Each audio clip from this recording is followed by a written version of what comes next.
Hello my friend, getting the big stuff right is key to unlocking awesome sounding mixes from your home studio. Honing and mastering your EQ and compression skills, whether you're using separate plugins or like in today's tutorial with a channel strip, will revolutionize and improve your mixes like nothing else. So I'm going to show you how to do 90% of the mix work using just one simple plugin, the channel strip. Let's dive straight in.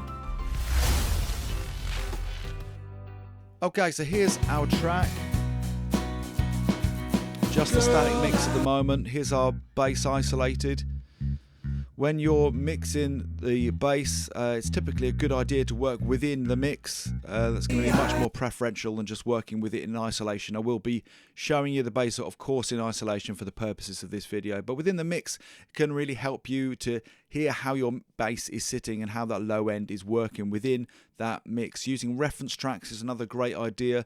Set headphones is a really good idea. Anything you can use to help you when you're working with the bass is good in a home studio, because it is a challenge, or can be a challenge, to monitor from a home studio space.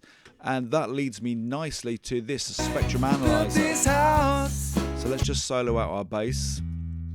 And using a spectrum meter like this can be really helpful. Yes, of course, it's all about using our ears, but why not use every possible tool you can to help you?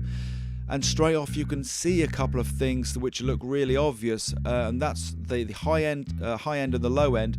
You can see the benefit of using our high pass filters, because there's not too much of value going on down there.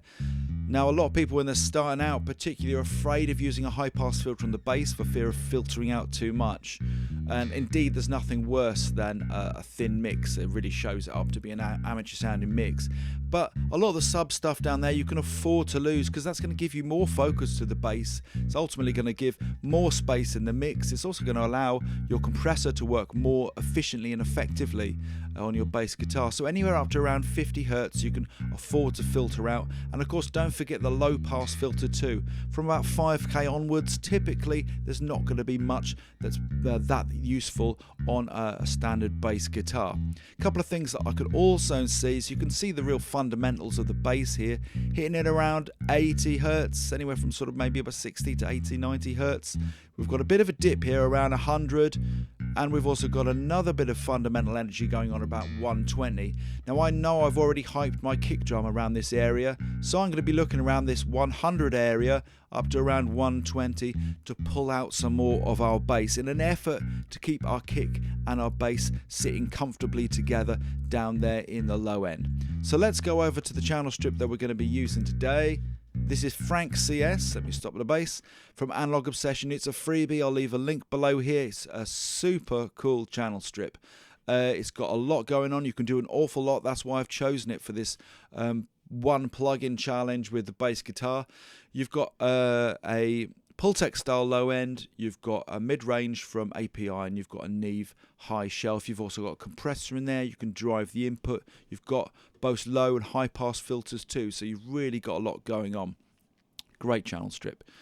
So first off, I'm going to dive in my bass. I'm going to bring in some of that high pass filter. If you're enjoying the video, I just want to remind you to please like and subscribe and click the bell so you never miss a post. And if you like the sound of a free channel strip cheat sheet with 5 industry insider techniques, grab yours from below this video. I'm going to continue to address the low end, and I'm going to be boosting all the way that I can up to 100 Hertz here with our low end control of the Pultec. Just half a dB. You can already hear a little is going a long way. Let's go up to 1 dB. Just going to pull it off a bit.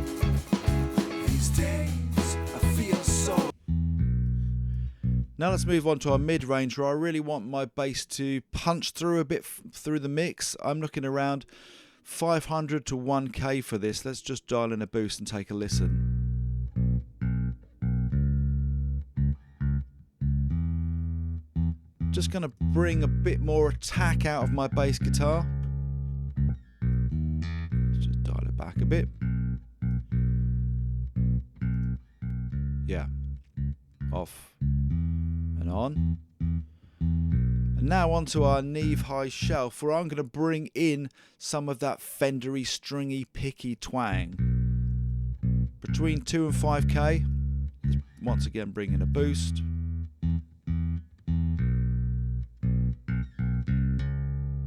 Really nice around here. Just pull it back. Off. And on. Let's listen in the context of the mix. See, I built this house, On. but I never made. Just going to take the output gain down a little bit just to compensate. One, so we can A/B accurately, but also so we keep our gain staging intact.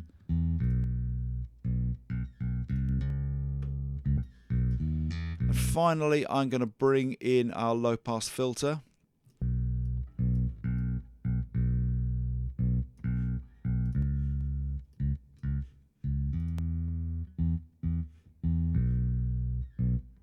There's our EQ off and our EQ on.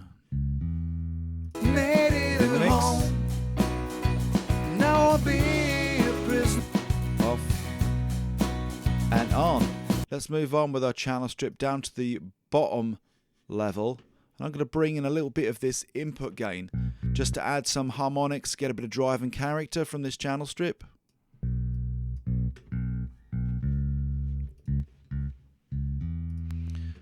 And now I'm going to engage our compressor. So when I'm compressing, I'm starting around typically about 5 dB of gain reduction, starting it from around there.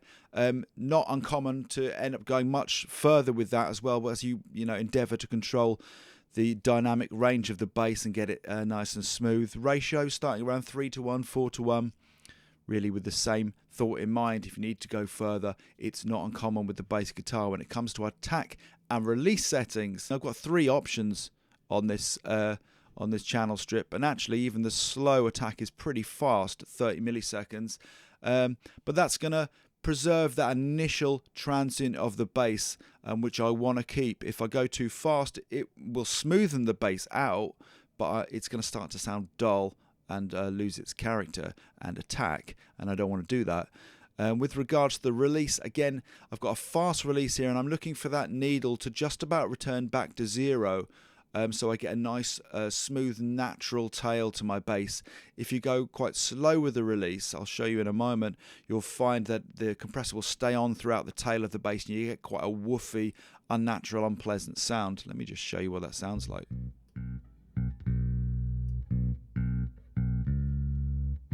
Whereas if we slow our, speed our release up rather,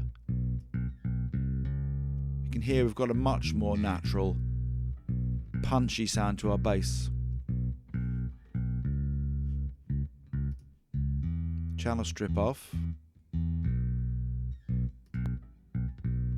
Channel strip on. I'm hitting around 8 dB of gain reduction. But the compressors really help to smooth things out. Once again off and on.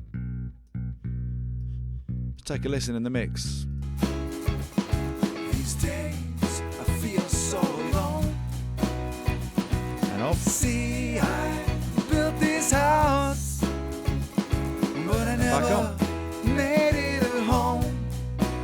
So we've achieved full focus smooth bass with just one plugin. We're 90% of the way there with our bass already. You could have done this, if not with this channel strip, then a different channel strip or an EQ and a compressor, but keeping things simple and working on the important stuff rather than getting concerned about the other 5 to 10% or the niggly little things. That's the secret of unlocking awesome sounding mixes from your home studio. I'll see you next time around.